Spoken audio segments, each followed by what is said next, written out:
এখন আপনি যেটা দেখছেন এটা হলো প্রকৃতির সবথেকে নির্মম রূপ।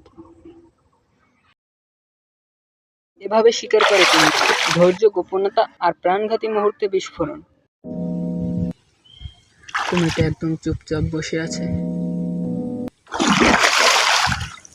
এবার ঝাঁপ দিল সে, কিন্তু পাখিটা উড়ে গেল।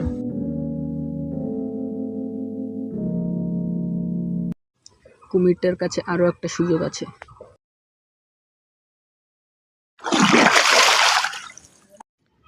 কিন্তু ও এবারও ব্যর্থ হলো। এটা হলো কেনিয়া। প্রতি বছর প্রায় 20 লাখের বেশি বন্যপ্রাণী মাইগ্রেশনের জন্য তানজানিয়া থেকে কেনিয়া পর্যন্ত আসে। With that sort of number of crocs in an area, obviously, if there's an impala on the bank, there's going to be a bit of an uproar in some of these areas. এই মারা নদী খুবই ভয়ঙ্কর, কারণ এটা Kenya এবং তানজানিয়ার সীমান্তে অবস্থিত। মাইগ্রেশনের সময় 20 লাখের বেশি বন্যপ্রাণী তানজানিয়া থেকে কেনিয়ার দিকে অগ্রসর হয়। এদের মধ্যে সবথেকে ভয়ঙ্কর হলো নাইল ক্রোকোডাইল, যা 20 ফুটের মতো লম্বা হতে পারে।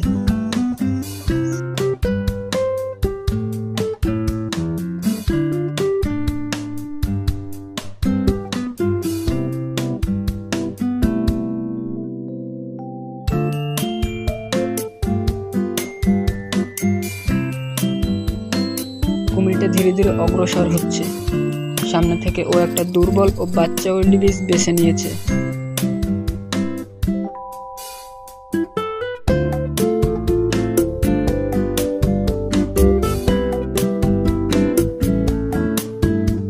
কুমিরটা একটা উইল্ডবিস ধরে ফেলেছে।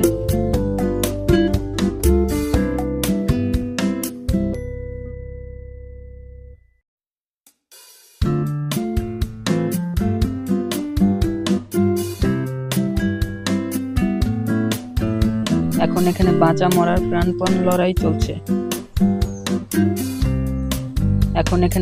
মরার প্রাণপণ লড়াই চলছে। আর কোনো সম্ভাবনা নেই।